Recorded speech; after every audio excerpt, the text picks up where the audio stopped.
నమస్తే. ఇన్నాళ్ళు నన్ను సపోర్ట్ చేస్తూ, ఎంకరేజ్ చేస్తూ మీ ప్రేమని నాకు అందిస్తున్న ప్రతి ఒక్కరికి కృతజ్ఞతలు. అలాగే ఈ వీడియో కూడా ఖచ్చితంగా మీకు ఉపయోగపడుతుంది. లైక్, షేర్ అండ్ సబ్స్క్రైబ్ చేసి మీ సపోర్ట్‌ని నాకు అందించండి. అలాగే ఈ వీడియో పట్ల మీకున్న అభిప్రాయాన్ని కామెంట్ సెక్షన్‌లో కామెంట్ చేసి తెలియజేయండి. ఇప్పుడు వీడియోని చూద్దాం. జ్యోతిష్య శాస్త్రం ఒక అద్భుతం. వేదాంగమైన జ్యోతిష్య శాస్త్రం అనేటువంటిది మానవ జీవన గమనానికి ఒక వరం. జ్యోతిష్య శాస్త్రం నీ జీవితంలో వెలుగునింపే ఒక భాష. ఆ భాష నీకు అర్థమైతే ప్రకృతి నీతో మాట్లాడుతుంది. అస్ట్రాలజీ నేర్చుకోవాలి అనుకునే వారికి అద్భుత అవకాశం. మురళీధర శర్మ గారి అస్ట్రాలజీ క్లాసెస్ అతి త్వరలో మొదలు కాబోతున్నాయి. 100% జాబ్ గ్యారంటీ. వివరాల కొరకు సంప్రదించండి. నమస్తే, వెల్కమ్ టు అవర్ ఛానల్. నేను పద్మిని. ప్రస్తుతంతో పాటు వేదిక్ ఆస్ట్రాలజర్ అవినాష్ దాస్ గారు ఉన్నారు. మాట్లాడదాం. అవినాష్ గారు నమస్తే అండి. నమస్కారం అండి. ఓం నమ శివాయ, ఓం నమో వెంకటేశాయ.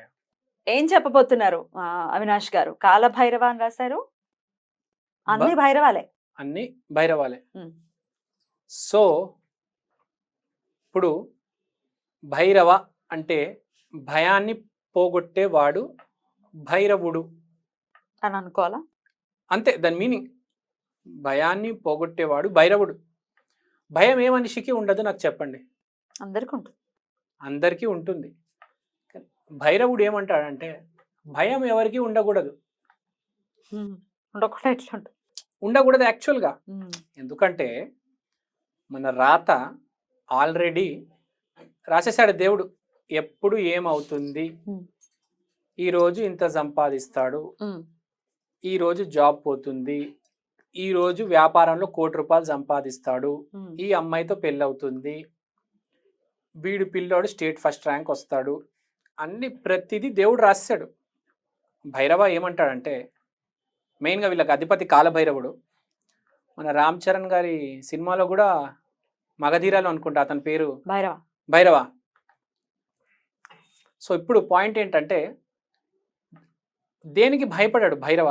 మీకు భయం ఉందనుకోండి, రేపు ఎగ్జామ్ ఏమవుతుంది అని, జయ భైరవ జయ.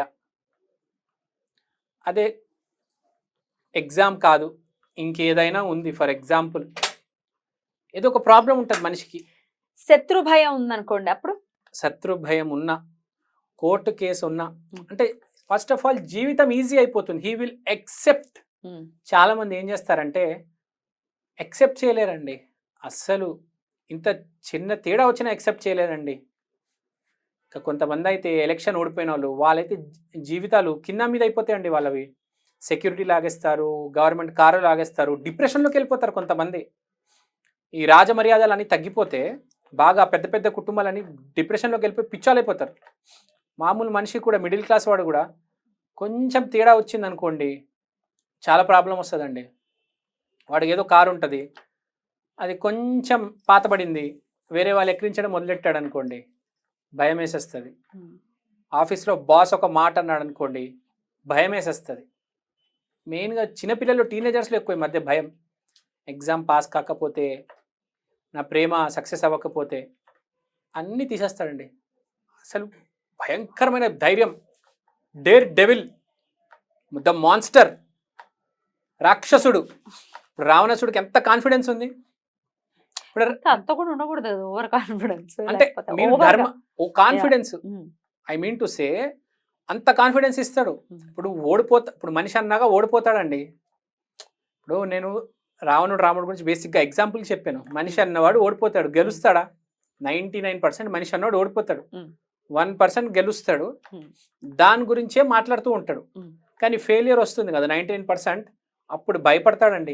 ఎవడికి కనిపించడు, ఎవడు ఫోన్లు ఎత్తాడు, ఎవడికి జవాబులు ఇవ్వడు, లోపల భయపడిపోతూ ఉంటాడు. భయం అనేది సర్వసాధారణమే, ప్రతి మనిషికి ఉంటుంది. అయితే మీరు ఇప్పుడు కాలభైరవుణ్ణి ఇట్లా గ్రహాలతో కూడా లింక్ చేశారు, ఏం చెప్తున్నారు? 64 భైరవాల్లో మెయిన్ 8 భైరవాలు, 9 main. He's the sum of everything. సూర్యుడి నుంచి అన్ని గ్రహాలు వచ్చాయి కాబట్టి అష్టభైరవులు అంటారు ఇవి. ఓకే. సో అష్టభైరవుల గురించి మనం మాట్లాడదాం. ఇప్పుడు స్కంద భైరవ కుజగ్రహానికి సంబంధించింది. సో మీకేమైనా ల్యాండ్ ఇష్యూస్, పోలీస్తో ప్రాబ్లం, అన్నా తమ్ముళ్ళతో ప్రాబ్లం ఉందనుకోండి, స్కంద భైరవ ఆరాధన చేయండి. ఎలా చేయాలి? సేమ్ స్కంద భైరవ నమో నమః, లేకపోతే జయ భైరవ జయ, ఈ రెండు అంటే చాలు. చేస్తే మీ ప్రాబ్లమ్స్ తగ్గుతాయి. మెయిన్గా కాన్ఫిడెన్స్ వస్తుంది, నేను ప్రాబ్లం దాటగలను అని. ప్రాబ్లం అనేది మనిషి కన్నా గొప్పది కాదండి, మనిషే గొప్పడు ప్రాబ్లం కంట. కానీ వాడు భయం అని చంపేస్తుంది. ఏ రోజైతే మనిషి పైకి వచ్చి ఆ ప్రాబ్లమ్ని చిన్నగా చూస్తాడో ఆ రోజు దాటేస్తాడు. దీనికా నేను ఇంత భయపడ్డాను అనుకుంటాడు కదా. దాన్ని దాటిన తర్వాత తెలుస్తుంది. డెఫినెట్ గా దాటాలి కూడా ఆ సమస్యని. రైట్. అప్పుడు మార్స్ కి సంబంధించి అయితే స్కంద భైరవ. స్కంద భైరవ ఇక్కడ భైరవుడు చెప్పేది ఏంటంటే, నువ్వు దాటావా దాటలేదా అని కాదు, భయం ఉండకూడదు, కాన్ఫిడెన్స్ తో ఫేస్ చేయి. ఫెయిల్ అయిపోయా అయిపోయి బీ రెడీ టు యాక్సెప్ట్. చాలా మంది యాక్సెప్ట్ చేయలేరు, ఆడమ్మాయి పుడితే యాక్సెప్ట్ చేయలేరు, కొంతమంది ఏడుస్తారు. యాక్సెప్ట్ చేయడం రావాలి దేన్నైనా. నెక్స్ట్ క్రోధ భైరవ శాటన్. ఎవరైతే కష్టపడలేకపోతున్నారో, ఒళ్ళు కదలడం లేదో, ఇంకా అసలు నేను కష్టపడలేనురా బాబు, నేను జిమ్కి వెళ్ళలేను, నేను యోగా చేయలేను, ఎరోబిక్స్ చేయాలని ఉంది, యోగా చేయాలని ఉంది, జిమ్ చేయాలని ఉంది, అలాంటి వాళ్ళు క్రోధ భైరవ ఆరాధన చెయ్యండి. విపరీతమైన రిజల్ట్స్ వస్తాయి, చాలా ఇమ్మీడియట్ రిజల్ట్స్ వస్తాయి. కానీ ఒకటి గుర్తుపెట్టుకోండి, ఈ ఆరాధన చేసే ముందు రుద్రాక్షరం వేసుకోవాలి కంపల్సరీ. రుద్రాక్షరం వేసుకున్న తర్వాతనే ఇవన్నీ చేయాలి. తర్వాత అసితాంగ భైరవ గురు రూపం. సిచ్యువేషన్ అర్థం కావట్లేదు కానీ దాన్ని దాటాలి, చాలా క్రిటికల్గా ఉంది, చాలా కాంప్లెక్స్గా ఉంది, జీవితం ఆగిపోయింది, ఇరుక్కొని ఉన్నది, లేకపోతే గురు దశ మొదలైంది, లాస్ మీద లాస్ వస్తుంది వ్యాపారంలో, ఏం చేయాలో అర్థం కావట్లేదు. అలాంటప్పుడు వీరు ఒకటి అరుణాచలంకి వెళ్ళడం, 2 అసితాంగ భైరవ ఆరాధన చేయడం చాలా ఇంపార్టెంట్. అసితాంగ భైరవ. కొంతమందికి నేను ఏం చెప్తానంటే, గురు దశ నాశనం అయిపోయింది, మొత్తం క్లోజ్ అయిపోయింది. అలాంటి వాళ్ళు అరుణాచలంలో స్పెండ్ చేయడం చాలా బెటర్. అక్కడ స్పెండ్ చేస్తూ ఈ ఆరాధన చేయండి. చాలా మంది గురు ప్రాబ్లం వస్తుంది. ఇవాళ కలియుగంలో 99% జనాలకి గురుగ్రహం బాలేదు, గురుగ్రహం ఇబ్బంది పెడుతున్నాడు. కాబట్టి గురుగ్రహం స్టార్ట్ అయిన వెంటనే అరుణాచలం వెళ్ళి అసితాంగ భైరవ ఆరాధన చేయండి. మీ గురువు ఇంప్రూవ్ అయ్యేంత వరకు అక్కడే ఉండండి. ఒకవేళ మీకు ఇంప్రూవ్ అయిందని సూచన వస్తే అప్పుడు మీ ఊరికి మీరు వచ్చేయచ్చు, మీ జీవితం యథావిధిగా బతికేయచ్చు. తర్వాత ఉన్మత్త భైరవ, బుద్ధుడికి సంబంధించిన భైరవ. చదువు, కమ్యూనికేషన్, బిజినెస్, ఇన్వెన్షన్, సైంటిస్ట్స్ వీళ్ళందరూ ఉన్మత్త భైరవ ఆరాధన చేయండి. తర్వాత కపాల భైరవ, ఇది చాలా ఇంపార్టెంట్, చాలా ఫేమస్. చాలా మంది ఎమోషనల్ పీపుల్ ఉంటారు, ఏడుస్తూ ఉంటారు బాగా. కొంతమంది ఊరికే చిన్న చిన్న దానికి ఏడ్చేస్తారు, చిన్న చిన్న దానికి ఎమోషనల్ అయిపోతారు, డిప్రెస్ అయిపోతుంటారు. అలాంటి వాళ్ళు కపాల భైరవ ఆరాధన చేసుకోవడం సూపర్. తర్వాత సమహార భైరవ, రాహు పేరులోనే ఉంది కదండి, అవతలాన్ని మాట లేకుండా చేయడం, ఫినిష్ చేయడం, సమహార భైరవ రాహు. తర్వాత భీషణ భైరవ కేతు. ఏంటిది?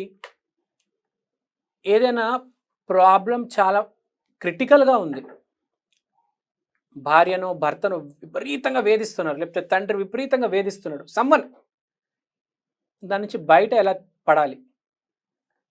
భీషణ భైరవ. కాంప్లెక్స్ ప్రాబ్లం, భీషణ భైరవ బయటికి తీసుకొస్తాడు. తర్వాత రూరు భైరవ, వెరీ ఫేమస్, చాలా ఫేమస్ నార్త్ ఇండియాలో. శుక్రుడు కాబట్టి ఎవరైతే డబ్బు ఉంది బయటికి తీద్దామనుకుంటున్నారు, వ్యాపారాలు చేసి అభివృద్ధి రావాలి, మనం ముందుకు పోవాలి, మనకు పేరు ప్రఖ్యాతి రావాలి అన్నవాళ్ళు రూరు భైరవ ఆరాధన చేసుకుంటే చాలా మంచిది. ఇంకోటి, ఈ అన్నిటికీ అధిపతి, ఈ అష్ట భైరవులకు అధిపతి కాల భైరవ. ఇతనికి ఆరాధన చేస్తే అందరికి ఆరాధన చేస్తున్నట్టే. రైట్. ఈ కాలభైరవ ఆరాధన ప్రత్యేకించి ప్రతి బహుళపక్ష అష్టమి రోజు కాలభైరవ ఆరాధన చేస్తారు. సో ప్రతి అష్టమి రోజుకి కూడా స్వామిని మీ ఏ ఏ సమస్యలు ఉంటే ఎలా కొలవచ్చు, ఏ నామంతో కొలవచ్చు అనేది చెప్పారు కాబట్టి చక్కగా చేసుకోవచ్చు. అంతేనండి? అష్టమి మంచి వర్డ్ వాడారు. అష్టమి అనేది భైరవకి చాలా ఇష్టం.